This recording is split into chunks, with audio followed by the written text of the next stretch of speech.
He was no virgin. He was no saint.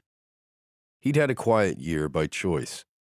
Guilt had clawed at him, and though he'd had plenty of chances and plenty of attempted setups from women in his office who wanted to introduce him to their sisters or their best friends or their cousins, Jack had kept his nose to the ground and his pants zipped. He was a mess in the head and a fuck-up in the heart, and that had kept him out of the bedroom. A self-imposed monkhood, his sister had called it, but hell, he wasn't thinking of his sister right now.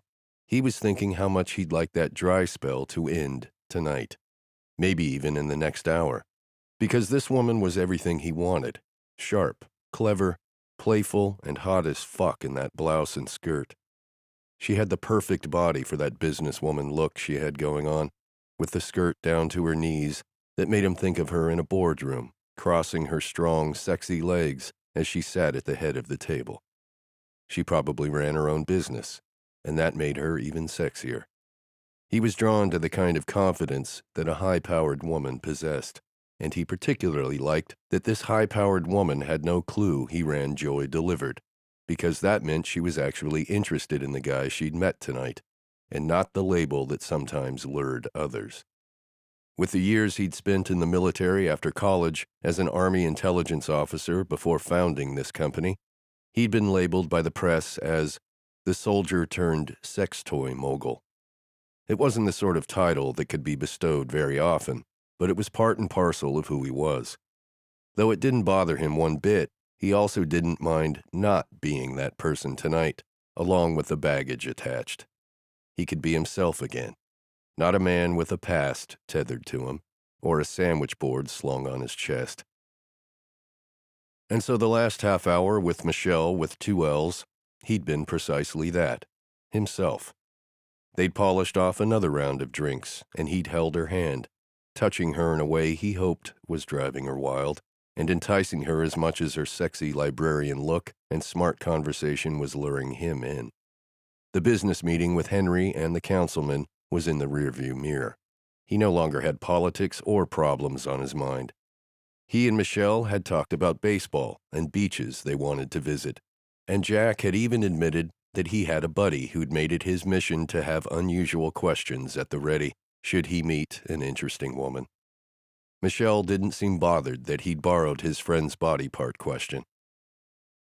"I like that you just confessed. It makes you seem like you're not just a smooth and polished James Bond lookalike, all dashing and debonair and able to fire off witty questions like that," she said, snapping her fingers. "James Bond," he said, running his fingers down his tie. "I'll happily take that comparison. Dashing and debonair, too. I like that as well." "Well, you are all of the above. So, just Jack, what exactly is it that you just do?" Uh-oh. The conversation he didn't want to have. "What do you think I do?" he fired back, hoping to deflect. "Obviously something that requires you to wear a tie, so unless you're a gigolo," she said, and that drew a deep laugh from inside his chest. "I'm going with businessman, and you were here tonight working on a deal." He breathed a quiet sigh of relief. Businessman. He could work with that. "You are very good at putting clues together." "That's kind of my job." "Are you a detective?" She shook her head and laughed. "Nope, but some days it can feel that way." "So is this when I ask you what you do, even though we're supposed to talk about far more interesting things?" "But, see, I find what people do interesting, and it says something about who they are," she said, her brown eyes hooked on him, her gaze confident and alluring. "Then I'll tell you what I do, because I don't want you to walk away and say you didn't know anything about who I was," he said, figuring he could give her something without telling her everything. "I am a businessman. I sell things, usually online, sometimes in stores, that make people feel better." "What sort of things?" "Toys." She laughed.